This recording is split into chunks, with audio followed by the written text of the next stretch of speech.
10 million. Who wants 5? I'm 5. 5 million? Okay. There you go.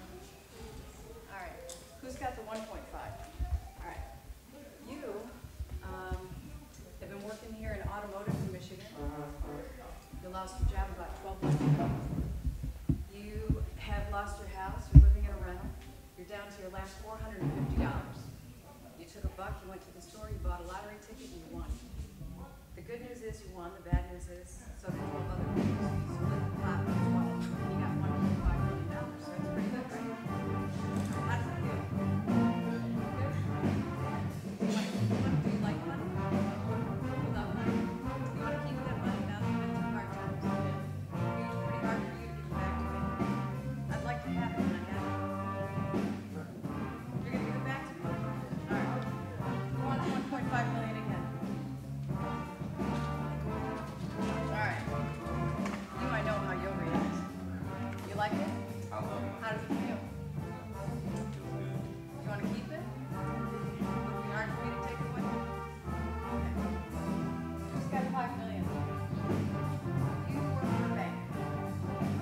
You go to work every day, 8 to 5, and do your job, you go home.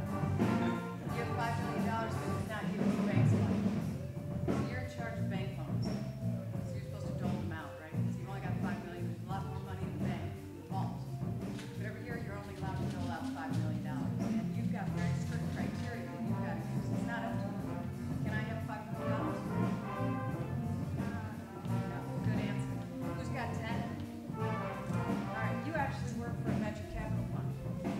In addition to the $10 million check, you get to get the time and all.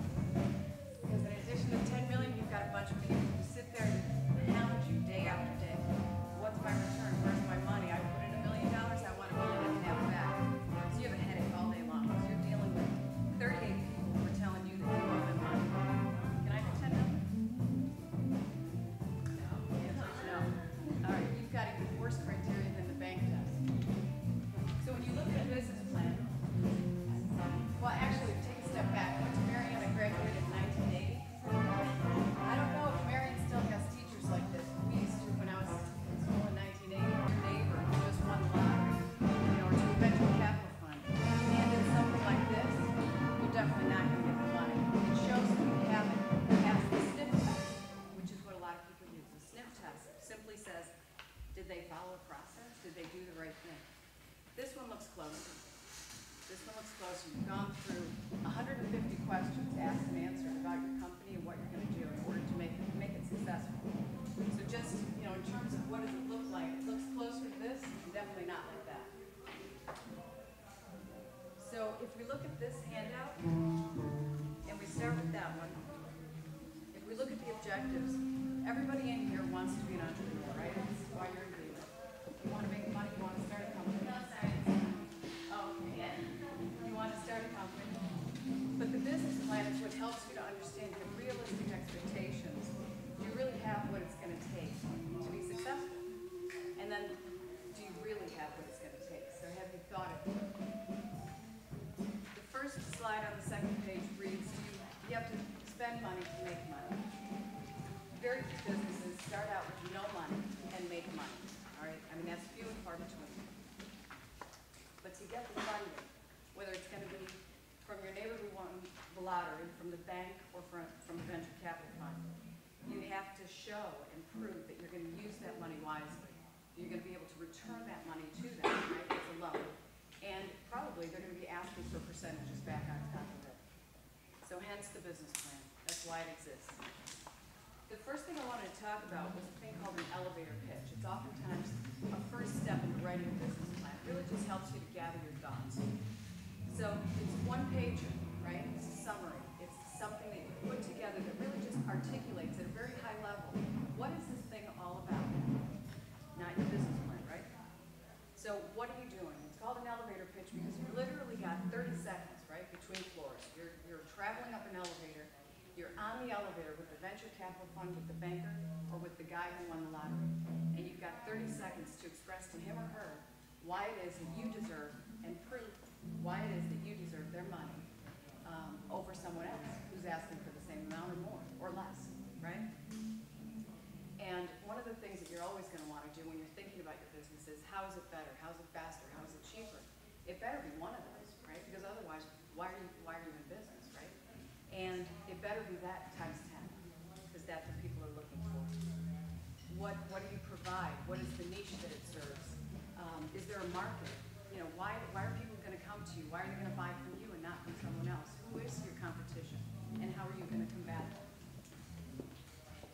So on the next page, what you see is an elevator pitch, right? Here's a one-page business plan for a company called PAW, Positioning Animals Worldwide. It's a startup company that started up 2 years ago, actually 24 months. And it has various sections, 5 different sections, right? It states a problem. What is the opportunity, right?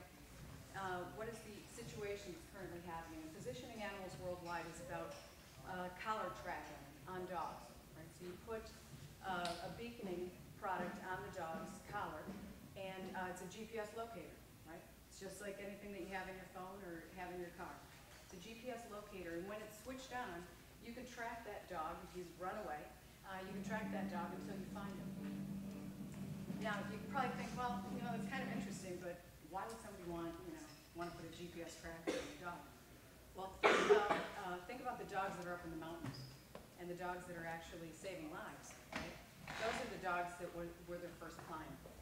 So they went to actually Canada, and they put these collars on the dogs in Canada, and these were the dogs that were up in the mountains and tracking skiers and rescuing them. So that was their way to enter into market and get some notoriety. The second thing that they did was they partnered with the American Kennel Company, a department within there called CAR. And they were able to do all of these things by having a business plan. So back to the one pager, they state the problem, they talk about the solution, GPS technology for dogs, and have a very miniaturized version, technically sound, reasonable price, distributors that are going to be pushing it through. Then it talks about sales. Here you see the American Kennel Club and how they're going to be making their way into this pet market. And then they talk about how many members are in the AKC. They talk about if they only signed up less than 0.1% of that membership base, fairly conservative, that they'd still be making money. And then in production, we're talking about sourcing the product. It's going to be from China. How long it's going to take for them to get it, what the prototype looks like. Management, who are some of the key managers, what's their background. And then the opportunity. How much money are they looking to fund, and what is their total revenue going to be? And that was projected at $200 million. If you look at the next slide, on the top, 24 months later, GPS is online. They launched their pet product, and in the center you can see the 5 different areas that they're looking to expand into. Now that they've got a stronghold, now that they've proven their technology, they're saying, okay, tracking dogs is great. How about tracking college students that are on a campus? College kids, as you well know, are not going to want to have their whereabouts known day in and day out. None of us do. However, if I'm walking along and something happens to me, and this goes for a college kid or anyone else, something happens to me, I can push the key fob, which is, it almost looks like a little key ring piece, right? You can push a button and it turns it on. So it's not on all the time. It's only on when I'm in trouble. So you turn the key fob on and it starts to beacon, sends alerts out to the local police station, sends alerts out via the internet to your parents, and it tracks you until you're found. So that was the next entry that they're doing. College security, children, special needs patients. If you think about aging adults who wander from home, same thing. That would be obviously a piece of technology that would always be done. But these are all the different areas that they're now entering into as a result of being successful in their first need, which is pet.